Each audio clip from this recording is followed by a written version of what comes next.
class 12.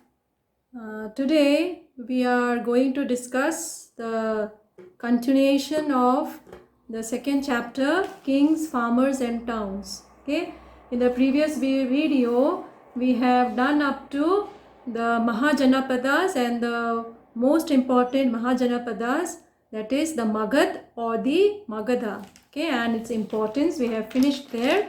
Today we will continue with the Mauryan Empire. Okay, Mauryan, Mauryan. Okay, this Mauryan Empire. Okay, this Mauryan Empire was an early empire. Now, if I say empire and kingdom, which is greater, which is larger? Larger is the empire. Okay, so here we see how gradually the society was changing with people, the authority, the leaders or the chiefs having a small area, then a larger area, and a larger area, extending their territory. Okay, so your empire means a huge, large area of authority of a single person. Okay, so it started in Magadha. Okay, this Mauryan Empire, and who founded this Mauryan Empire? He was none other than Chandragupta Maurya. Okay, you must have been watching so many serials on Chandragupta Maurya in your television set. Okay, so it's very important. You can watch all those. Okay, so Mauryan Empire was founded by Chandragupta Maurya, and in the year 321 BCE, before Common Era. Okay, and in his this empire, it extended from Afghanistan, Baluchistan, okay, and far away towards Kalinga in the times of Chandragupta Maurya's grandson, that is Ashoka. Okay, one of the greatest ruler of Mauryan Empire. Okay, when we want to mention some great rulers of this empire, name of Ashoka is worth mentioning. Okay. So who was Ashoka? He was the grandson of Chandragupta Maurya. He had conquered Kalinga. Now present time it is Orissa or Odisha. Okay, and now about history, about the past, we have to come again to the sources. Okay, how come we have come to know about this empire? How? That is the sources. So what are the sources which has helped us to know about this Mauryan Empire is number one, the account of Megasthenes. Okay, who was Megasthenes? He was an ambassador into the court of Chandragupta Maurya. In the times of Chandragupta Maurya, the king, that time Megasthenes was an ambassador. Okay, he wrote an account of Chandragupta's period, and this book is known as Arthasastra. Okay, Arthasastra. Artha means economic, Sastra, book. Okay, so he wrote this book, and when we read this book, we come to know about Mauryan Empire period. So that is one source. Another source is the book known as Indica. Indica. When you see this video, please open your textbook to page number 32. You'll get everything over there. Okay, what I am discussing over here. So Indica, Indica. Indica was the book written by Chanakya, who was also known as Kautilya, Kautilya. Okay, he was also one of the ministers in the Chandragupta Maurya's court. Okay, he had composed this Indica book, and when we read this Indica, we come to know many things about Mauryan Empire. Okay, then in this period, in Mauryan Empire period, new religious movements had started. That is beginning of rise of Jainism and Buddhism. Okay, Jainism, who was the founder? Mahavira. Okay, then Buddhism, Gautama Buddha. So they in that period also many books have been written, many texts are there which also talks about Mauryan Empire. So these texts are like Jataka tales. Okay, so many books are there, textbooks are there, which and Puranic literature also, okay, of this period, like the Vedas and all, they also tell us about this Mauryan Empire. Then number 5, a very important one, is the Ashokan pillars. Okay, Ashoka had raised pillars in different parts throughout the subcontinent, okay, to spread Buddhism, to spread his Dhamma, Dhamma. What was Dhamma? Dhamma was Ashokan's inscription on the pillars, okay, pillars to proclaim, to announce many things. Those were respect to the elders, okay. He wanted to preach, okay, through the help of Buddhism. He had already embraced Buddhism after the great war of Kalinga, okay. He now had renounced battle and war. He had embraced Buddhism, okay. He became a Buddhist and he started to spread Buddhism by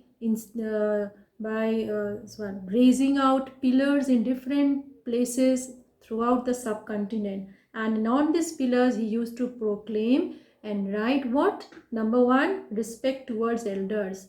Number 2, generosity towards Brahmanas and those who renounce worldly life, means those people, those who give up the worldly life, means they become a sannyas, they become a saint, they become a nun, those type of people, to respect them, to be generous to them.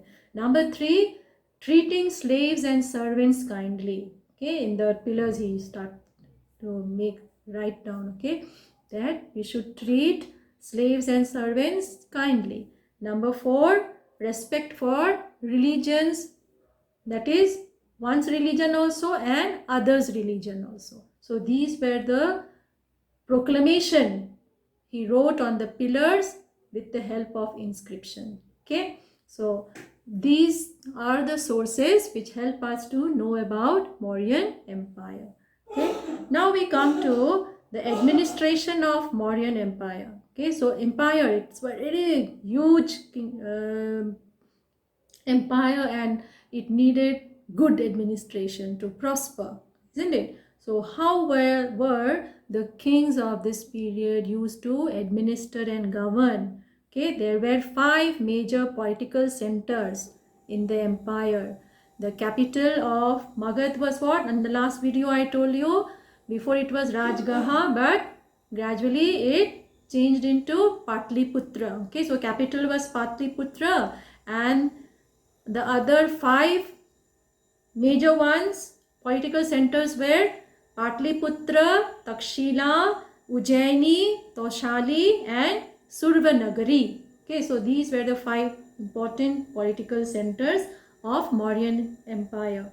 Okay, and communication existed, means communication throughout the country existed both through the land route as well as riverine route, through the river, because Ganga, Yamuna and many tributaries flow in the Magad region, okay. So in this through a whole empire. Then number 3, the administration system was also well developed because of having a strong military force, okay. The military activity was coordinated by a committee and its 6 subcommittee, means the military activities were well set up, okay, and well maintained and managed by different committees.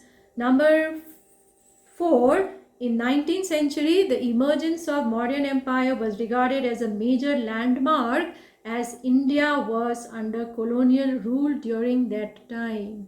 So till 19th century also Mauryan Empire was flourishing and it became a very a landmark for the colonial, means here who? The British, when they had come. In that time also Mauryan Empire was flourishing. Okay, so now we come to new notions of kingship. While Mauryan Empire was there, contemporarily many other small kingdoms and kingships were also coming up. Okay, they were also existing. So new notions of kingship. In 2nd century BCE, new chiefdoms and kingdoms emerged, mainly in Deccan and further south. Okay, you'll get in page number 43. Open that. Here you'll find that in 2nd century BCE, small chief and chiefdoms were also flourishing. Okay, so they were like in the south and Deccan region, Cholas. Okay, the Cholas, Cheras and Pandyas.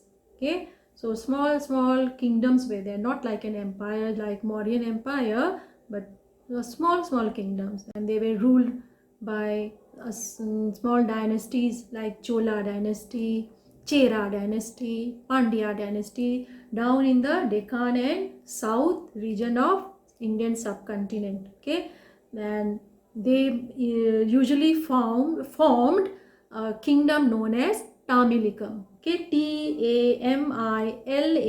Tamilakam, Tamilikam. Okay, here Cholas, Cheras and Pandyas, they made the Tamilikam.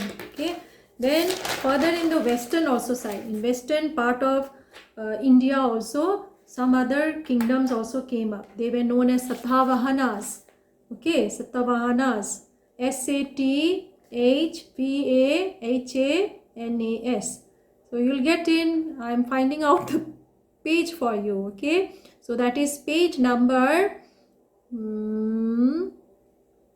in page number 35. Okay, 35 of your textbook, you'll get new notions of kingship in the contemporary time of Mauryan Empire. Okay, small chief and kings started to grow up. They also existed in the Deccan region. What I told, Cholas, Cheras and Pandyas. In western India and central India, the Satavahanas, Satvavahanas. Okay, and in northwestern and western frontiers of India were the Sakas, Sakas.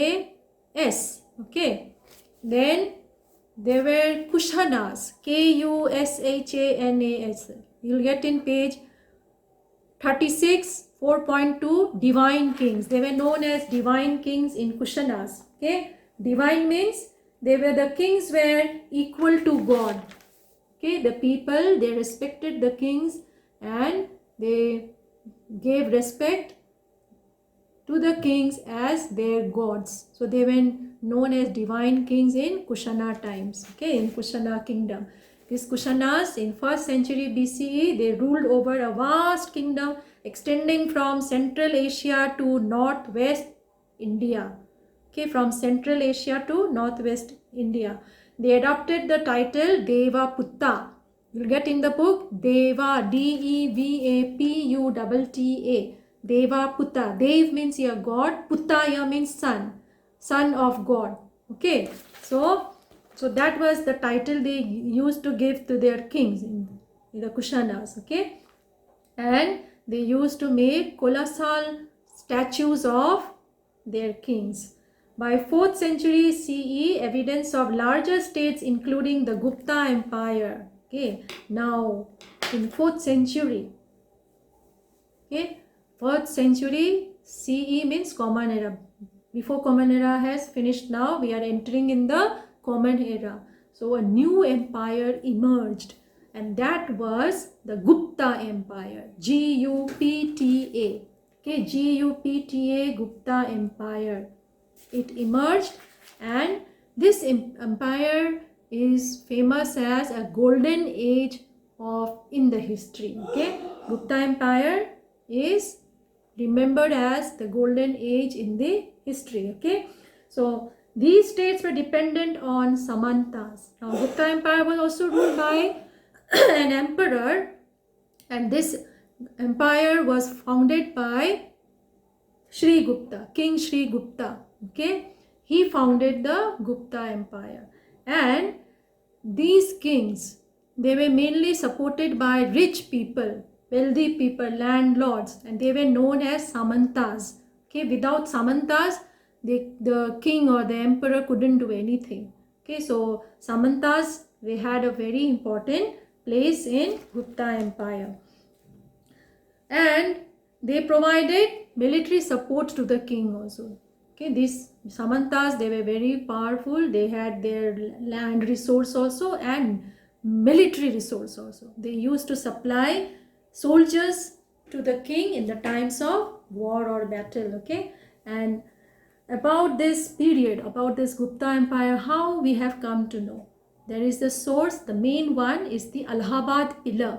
Okay, or it is also known as, famous as Prayag Prastiti. Okay, you will get in the book in page number 37, in praise of Samudragupta. Okay, here page number 37, you will find the source number 4, that is Prayag Prastiti. Prayag here means old name of Allahabad. Okay, Prastiti is a pillar where the poet, okay, poet of, in the court of Samudragupta, one of the famous king of Gupta Empire. Okay, Samudragupta. So in praise of Samudragupta, the poet Harisena, Harisena, he has written, inscripted on the pillar about the greatness, about the humbleness, about the generosity of King Samudragupta. Okay, so, and this inscription has been done in which language? Sanskrit language. Okay, the court poet of Samudragupta in that time, he had inscripted, and thus this one also, this is helpful as a source to know about the Gupta Empire, that how this one great was this empire. When we read this source, you will understand, you will know.